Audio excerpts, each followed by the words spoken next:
د ایران ولسمشر ابراهیم رئیس اوس طالبانو ته ګواښ کړی چې د سیستان او بلوچستان د خلکو حقابه به ترې واخلي.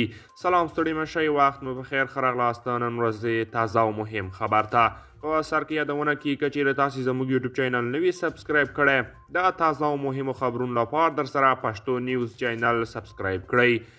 تصنیم خبري اژانس پنجشنبه د غویي پر 28مه د ایران د ولسمشر د اخطار یوه ویډیو خپره کړې ده.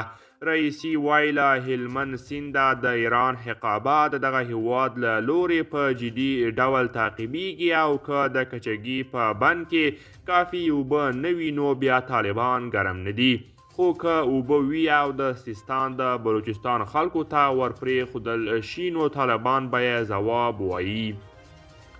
د ایران ولسمشر طالبانو ته په خطاب کې وایي چې د ګواښ د جدي وګڼي. تر دې مخکې د ایران د بهرنیو چارو وزیر حسین امیر عبدالهیان د کجکي بند اوبو د اندازې معلومولو لپاره افغانستان ته د دغه هیواد د یوه تخنیکي پلاوي د سفر خبر ورکړی و. د اوبو د کجکي د معلومولو لپاره د یوه ایراني پلاوي د لیږلو پریکړه تر هغې وروسته وشوه چې د طالبانو د بهرنیو چارو سمبالی وزیر امیر خان متقي د کجکي په بند کې د اوبو کموالی د ایران د حقابې د نه تأمین یوه لامل وباله. د افغانستان او ایران ترمنځ په 1951 لمریز کال د لاسلیک شوي تړون له مخې د هیواد هر کال د هلمند له سینده 850 میلیونه متره مکعب اوبه مستحق دی.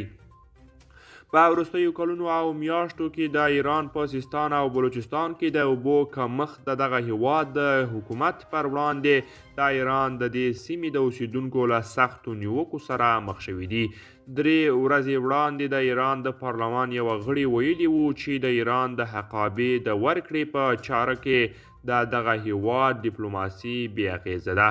قدرمن دوستان، دا و زموږ د نن ورځې چمتو کلی خبر. تر بیا ښه وخت.